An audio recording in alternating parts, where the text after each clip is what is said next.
നമസ്കാരം, കലാകൗമുദി ഓൺലൈനിലേക്ക് സ്വാഗതം. പണ്ട് നമ്മളൊരു മുദ്രാവാക്യം കേട്ടിട്ടുണ്ട്. ആരാ നിങ്ങളുടെ നേതാവ്, എന്താ നിങ്ങളുടെ പരിപാടി? കേരളത്തിലെ കോൺഗ്രസിനെ സംബന്ധിച്ചിടത്തോളം എന്ന് വെച്ചാൽ കേരളത്തിലെ കോൺഗ്രസിൻ്റെ ഇപ്പോഴത്തെ അവസ്ഥയെ സംബന്ധിച്ചിടത്തോളം ഈ മുദ്രാവാക്യം അന്വർത്ഥമാണ്. സത്യത്തിൽ ഇപ്പോൾ കേരളത്തിലെ കോൺഗ്രസിനെ ആരാണ് നയിക്കുന്നത്? ആർക്കും ഒരു എത്തും പിടിയുമില്ല. കോൺഗ്രസിൽ ഇപ്പോൾ നടക്കുന്ന ഒരു കാര്യത്തിലും ഒരു നേതാവും ഇടപെടുന്നില്ല, അഭിപ്രായം പറയുന്നില്ല, ഒന്നും ചെയ്യുന്നില്ല.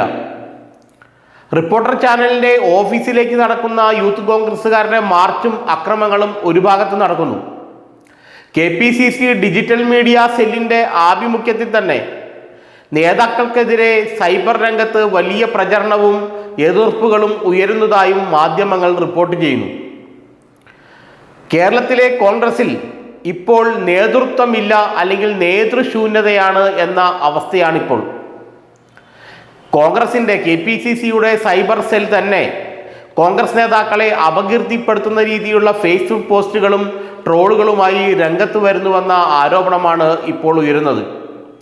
അതോടൊപ്പം തന്നെ റിപ്പോർട്ടർ ചാനലിൻ്റെ ഓഫീസുകളിലേക്ക് യൂത്ത് കോൺഗ്രസിൻ്റെ പ്രതിഷേധം നടക്കുന്നു. ഇതൊക്കെ ആര് പറഞ്ഞിട്ട് ചെയ്യുന്നതാണ്? ആരാണ് ഇതിൻ്റെ പിന്നിൽ? ഇത് പാർട്ടിക്ക് ഗുണപ്രദമല്ലെങ്കിൽ ഇതിനെ നിയന്ത്രിക്കേണ്ടത് ആരാണ്? ആർക്കും ഒന്നും അറിയില്ല. ആരും ഒന്നും നിയന്ത്രിക്കുന്നില്ല. ആർക്കും ഒന്നിനെയും നിയന്ത്രിക്കാൻ കഴിയുന്നുമില്ല. നേതാക്കളെല്ലാം വായു പൂട്ടി ഇരിപ്പാണ്.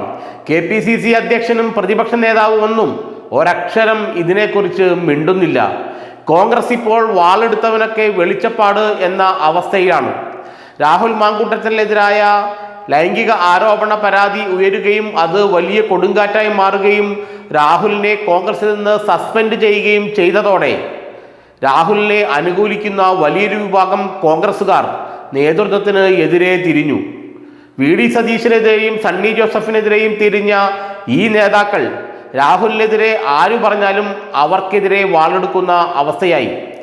ഉമാ തോമസ് MLA-ക്കെതിരെയും ഷാനിമോൾ ഉസ്മാനെതിരെയും മറ്റ് വനിതാ നേതാക്കൾക്കെതിരെയും എല്ലാം, ബിന്ദു കൃഷ്ണ അടക്കമുള്ള വനിതാ നേതാക്കൾക്കെതിരെയെല്ലാം അപകീർത്തികരമായ പരാമർശങ്ങളുമായി അല്ലെങ്കിൽ അപകീർത്തികരമായ ഫേസ്ബുക്ക് പോസ്റ്റുകളും കമൻറ്റുകളുമായി ഈ സൈബർ സേനകൾ രംഗത്ത് വന്നത്രേ. ഇവരെ നിയന്ത്രിക്കാൻ പാർട്ടിയിൽ ആരും ഇല്ല എന്ന അവസ്ഥയിലാണ്.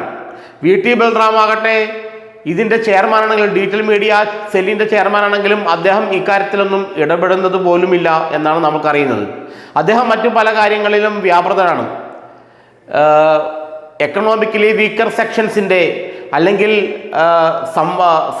സംവരണം എന്ന് വിളിക്കപ്പെടുന്നതിൻ്റെ ഉത്തരവിലൂടെയും അതിൻ്റെ നടപ്പാക്കലിലൂടെയും നഷ്ടപ്പെടുന്ന ഒഴിവുകളുടെ എണ്ണം ഒക്കെയാണ് VT ബൽറാമിനെ ആശങ്കപ്പെടുത്തുന്നത്. അതുകൊണ്ട് അദ്ദേഹം ഇത്തരം കാര്യങ്ങളിലൊന്നും ഇടപെടാതെ വളരെ ഇൻ്റലക്ച്വൽ ആയ കാര്യങ്ങളിൽ മാത്രമേ ഇപ്പോൾ തലയിടുന്നുള്ളൂ എന്നാണ് പറയുന്നത്. മറ്റു നേതാക്കൾ ആരും തന്നെ ഈ ഭാഗത്തേക്ക് കടക്കുന്നേയില്ല. സാധാരണഗതിയിൽ കോൺഗ്രസ്സുകാർ മാധ്യമ സ്ഥാപനങ്ങൾക്കെതിരെയൊന്നും അങ്ങനെ ആക്രമണം നടത്താറില്ല. എന്നാൽ യൂത്ത് കോൺഗ്രസ്സുകാരെയും യൂത്ത് കോൺഗ്രസിൻ്റെ നേതാക്കളെയും നിരന്തരമായി റിപ്പോർട്ടർ ചാനൽ പ്രകോപിപ്പിക്കുകയാണെന്നുള്ള ആരോപണവും അവർക്കെതിരെയുണ്ട്. ഈ ആശാരിയുടെ വളവും തടിയുടെ കുഴപ്പമുണ്ടെന്ന് പറയുന്നത് രണ്ടുപേരുടെ ഭാഗത്തും തെറ്റുകളുണ്ട്. എന്നാൽ ഇതൊന്നും നിയന്ത്രിച്ച് കാര്യങ്ങൾ മുന്നോട്ട് പോകാൻ കഴിയുന്ന ഒരു നേതൃത്വം ഇപ്പോൾ കോൺഗ്രസിലില്ല. KPCC പ്രസിഡന്റ് വാ തുറന്നിട്ട് ദിവസങ്ങളായി. പ്രതിപക്ഷ നേതാവട്ടെ എന്താണ് സംഭവിക്കുന്നതെന്ന് ഒന്നും അദ്ദേഹത്തിന് അറിയില്ല. അദ്ദേഹം ഇതിനകത്ത് ഇടപെടുന്നുമില്ല.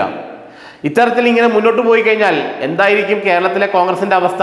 KC വേണുഗോപാൽ ഇപ്പോൾ ഡൽഹിയിൽ നിന്ന് ഇങ്ങോട്ട് വരുന്നേയില്ല. അദ്ദേഹം ബീഹാറിൽ തന്നെയാണ്. അങ്ങനെ വരുമ്പോൾ കേരളത്തിലെ കോൺഗ്രസിനെ നിയന്ത്രിക്കാൻ ഇക്കാര്യങ്ങളിലൊന്നും അഭിപ്രായം പറയാൻ കഴിയുന്ന ആരുമില്ലാത്ത അവസ്ഥയാണിപ്പോൾ.